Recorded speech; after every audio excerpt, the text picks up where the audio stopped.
Hi, everybody. Doug Adams here from the Run DNA podcast, wishing you a happy 2025, a year I am very excited for. Lots of great things coming. And today I wanted to start with an episode about what it means to be a happy runner. So I'm going to go over this. This is something, if you know me, I am a big goal setter and planner for the year, and I've done a lot of reflection, a lot of thought. And I came upon, as I was going through this acronym for happy and how it relates to fitness, but even other areas of life. So I want to go over what that acronym is because it's really been helpful for me. I've been using it for the past couple of weeks, thinking about it and how I can be happier and enjoying what I'm doing even a bit more. So it's been something that's been powerful for me, and I'd love to get your comments and thoughts on it as well. Before I go into what that actually is, what happy means, and what it means to be a happy runner, I do want to just share some exciting announcements coming this year at Run DNA. We've got some really good things in store. Top of that list is we're bringing back a lot more live courses. We continue to get great feedback, and we've had a lot of our education users really excited to get back in person and really excited to have a chance to go over what it means to change gait, how to do it efficiently, how to be really confident in knowing that you're selecting the right cues and you're using the right drills for the right person to get great results. So we're really excited for those. And we also have a big announcement coming about the Helix. So that is yet to come, and you can even do some sleuthing on the website maybe and see a little bit of that. But rundna.com if you want to go check that out. Otherwise, look out for lots of announcements coming from us. If you don't get our newsletter, make sure you sign up for that. Now, let's get into the podcast content here. So before I talk about what this acronym that I created for being a happy runner, I do want to preface this statement with that happy might mean something different to me versus other people.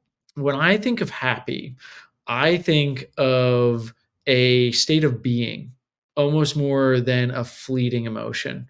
I think of excitement, enthrallment. Like those are the things I think of that I think a lot of people go for: the excitement of getting a new phone, the excitement of achieving something.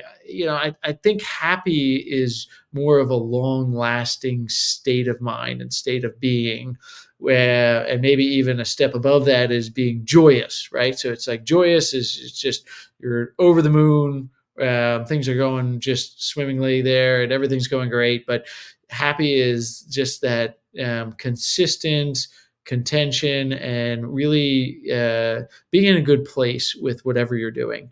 And I just want to preface that as being different from that excitement. And I don't even know if I'm using the right word from there. My philosophy friend Phil might correct me with the appropriate term to use there as the opposite of happiness for fleeting versus lasting joy. But that's the first thing I just want to say. Now, enough kind of deep stuff there. Let's go into what this HAPPY acronym stands for. So I think especially when we're talking about running, I think we can come up with a couple things that a happy runner is somebody who is consistently training, consistently achieving their goals.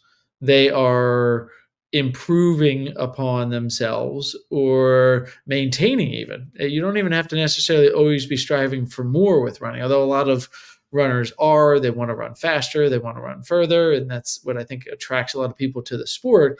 But there's also just being able to be happy with your running, where you are getting consistent mileage. You're running 20, 25 miles a week, or 5 or 10 miles a week, whatever really is your goal for it. You are participating in running and you are happy with that. So let's go into the acronym for health now. H is for health. A is for attitude. The first P is for process. The second P is for prioritization. And the Y is you. I'm going to explain each of these a bit and talk about how each of these has an impact on being a happy runner. So health is probably the most important one. And I have to share from my own experience in this past year, a big reflection of mine is that, knock on wood, and I'm not even afraid to say this because I really have found a formula for being healthy this past year. And I have gotten sick far less. I have had far less injuries. I looked back at my end of 2023 notes, and I was dealing with a neck injury, a shoulder injury, a right hip injury, and a left knee injury all at the same kind of time. And I just look at it this year and I'm healthy. I have been consistent and I have chosen health at each step of the way. And I think that's an important thing for runners to do, is to choose health. There is not going to be any one workout that you do. There is not going to be any one thing that you don't do or do that is going to make you a significant better runner, that would replace being able to consistently run. Because when you're running, consistency is where a lot of the gains are made. When it's not running for the first 6 weeks of a 12-week marathon plan and then missing 2 because you're injured or because you're sick, it's training all the way through that 12 weeks, even if you miss a day or two here and there. And that's something I really had to grasp this year. And maybe it was because I turned 40 this past year and I had to prioritize health a little bit more, but I wish I had done this earlier. But health and choosing health with each step is really important. Some of the things for me personally for choosing health is I got really good about hydration this year and started making sure I was getting a good hydration routine where I do a emergency and an element every morning right after my workout. I was getting headaches a lot and realized, especially getting headaches after long runs, but if I would take an element, I would not get a headache or it would be less impactful on me. So I just started making that part of my consistent routine where every time after a workout, I started taking an element and a emergency packet and putting them together, which doesn't taste that bad, honestly. The element definitely adds some good flavor. One of the citrus elements is pretty good with it. But that's something that I consistently did that helped me to no longer have those headaches that I would get after hard workouts or long runs. So that was a big part of it. The other thing is I gave myself permission to be a little, for lack of a better word, soft when it came to running, where I actually like running outside, but I would get sick if I did longer runs or harder runs outside. And even sometimes I would get injured where I would feel some stiffness and get some knee pain when I was running outside for a long time. So I gave myself permission to start running on the treadmill and saying, if it's below 40 degrees, I'm going to run on the treadmill. And I was okay with that because I consistently have been running and getting all my runs in. And to me, that's a lot better than getting that one long run in the 10-degree weather with the whipping winds there. It's far better to even get 8 miles in, and something is better than nothing, and staying healthy and being able to run 2 days later because I'm not sick was a big impact with it. So find your health formula and make sure that you're asking yourself before you go out on your runs, am I choosing health on this run? Because health and fitness are not synonymous. You can be in great shape and horrible health. And I think that people will often mistake fitness for being healthy. And I've seen plenty of people limp to a marathon line, coughing and sneezing, and be like, I'm in the best shape of my life. And then they're disappointed with the race because they didn't choose health. So I think the first part of being a happy runner is choosing health. The next part is attitude. And this goes a long way in everything. And this isn't just related to running, but I think attitude makes a big difference. And one key thing here, because this isn't necessarily my area of specialty, I'm not a psychologist, I'm a physical therapist, but I have found something helps me, especially when I'm coaching people and helping them with their own running, is phrasing your runs. And a lot of people say, I have to run 10 miles this weekend, or I have to run a long run this weekend, or I have to get my track workout in. And I just have them switch their terminology to I get to. I get to run 10 miles this weekend. I get to run at the track today. And that subtle mind shift makes all the difference in the world because you realize, wow, this is such a privilege. There are people that would love to be able to run as far or as fast as I do. And if you have this attitude of, I am so grateful and I just get to participate in the sport and I get to enjoy what I'm doing and I just love doing this, you're going to find a lot more fulfillment out of the sport and you're going to make better decisions and you're going to really get a lot more satisfaction out of participating. So the A is having a great attitude. There's a lot more that could be said about that. Not really my specialty, but I do want to make sure it's included because I do think that your attitude towards happiness and with running is really important and it's got to be part of the equation. All right, now moving into the first P, process. Process, I think, is something that is really important. And if you don't know how to create processes, this is where I think you really could benefit from a coach. I think everyone could benefit from a coach, but I think especially if you're trying to figure out some of these processes, I think that that is something that is crucial for this. Making sure that you are consistently doing the things that will get you to be healthy. We already talked about some of my routines around health, but also from a fitness and performance standpoint. I know that I really have some processes around knowing that for my knee health, because I had a knee injury a while back, that if I get the knee extension machine in and keep my quad strong, I know that I'll be able to run without knee pain. That is part of my process. In a given week, my process is that I go to the gym at least 3 times, and 2 out of 3 times I'm doing the knee extension machine. That is part of my process. My process is also my warm up. I have talked about warm up before, but you can say what you will here. I don't warm up before every run. And I'll just say it right there because I have a process. I go through the fundamental movements from the runner readiness assessment while I am getting ready to head out the door or head to the gym with the treadmill. I'll go through toe touch, back bend, rotation, squat, and balance. And if I'm good on all those, then I just do a minute or 2 walk and then start running because my body is primed and ready to go. But if I'm having trouble with those, I will spend as much time warming up as I need to make sure that my body is ready for the exercise that I'm doing. So that's part of my process. And I think having a process is helpful not only to make sure you're doing the things well, but for you to be able to go back and evaluate on the backside of things. What did I do that made such an impact? Because if you're doing it consistently as part of a process, then you'll know that those elements work for you. And you can tweak those elements and say, okay, hey, strength training really did make a difference. I missed this. I didn't put it in my process for training for my spring marathon, but I did it in my fall marathon. Okay, you got to go back and review that process and see what you're able to do.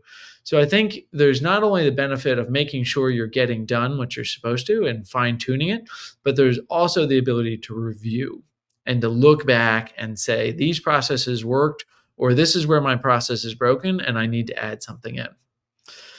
The next P is priority.